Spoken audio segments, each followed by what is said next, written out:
in the sun complaining about her fortune. Then she pulled out a watch from her bag and examining it, solemnly declared, "It's 10 o'clock. This way we can see how the world moves. Only an hour ago it was 9. In another hour it will be 11. So from hour to hour we ripen, from hour to hour we rot." Oh, then the noble fool began moralizing on the subject of time. Hearing the fool speak so contemplatively made me laugh for an entire hour.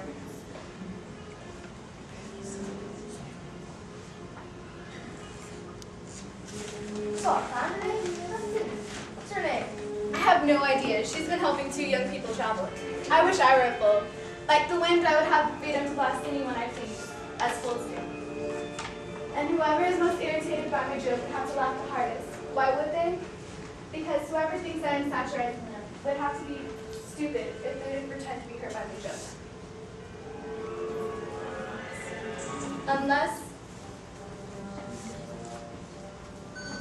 Unless they would expose that they were the fool, and the fool would reveal their foolishness with a joke that wasn't even made for them. I wish I were a fool.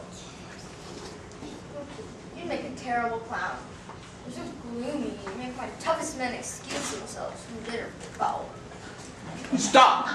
Eat no more. But I haven't eaten anything yet. And you won't until the need eat. Are you bad off or are you just rude?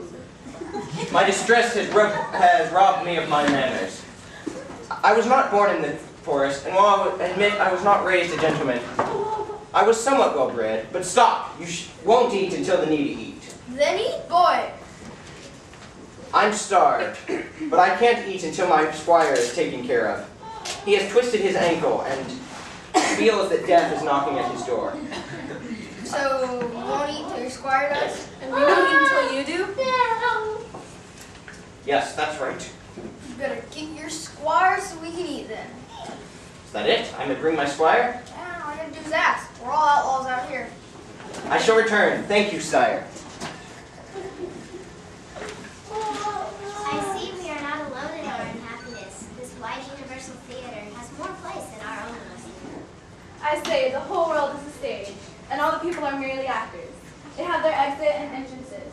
A man will play many parts in his lifetime. His life divided into 7 acts. The first act, he is an infant, crying and crawling on the floor. The second act, he is a young schoolboy with his book bag, creeping like a snail to school. In the third act, he is a young teenager in love with a new lady every week, running after her and writing sad poems about his love's eyebrows. In the fourth act, he is a young soldier, speaking foreign curses and eager to defend his honor, and quick to fight. He puts himself in front of cannons in the battlefield, for fame is lasting as a soap bubble. In the fifth act, he is a judge, stern and full of wise sayings and bribes he's taken. This is how he plays his part. In the sixth act, the curtain rises to an old man, standing with withered and wrinkled. He has lost everything he had in his youth. In the last act of our play, the curtain rises, the end of our strange, eventful story, our hero dies. I have returned with my squire, Adam. Thank you again for allowing us to eat with you.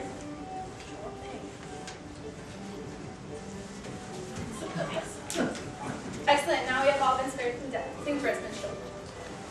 3 blind.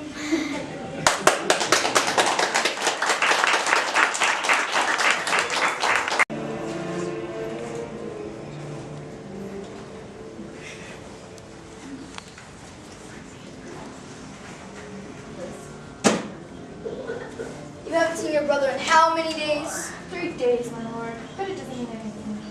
I do not care if my brother's killed. Better not. I was told that that brat girl Rosalind loves him, and where he is, she'll be, and with her is my daughter. If I were not a patient man, I'd kill you in your brother's place. I may still do if you do not find him immediately. Yes, sir. I do not care about how he feels and consider myself a brother.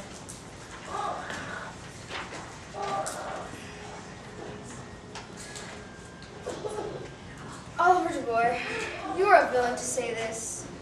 Go find your brother or my daughter.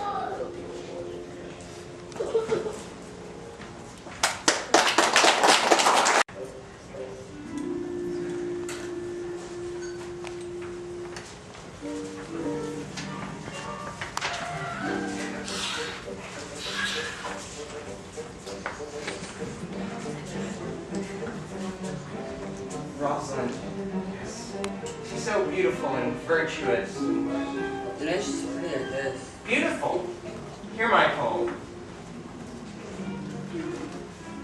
Violets are red, roses are blue. I'm so love-struck by you. I'm talking about Rosalind. That's interesting. Shining hair, bright eyes.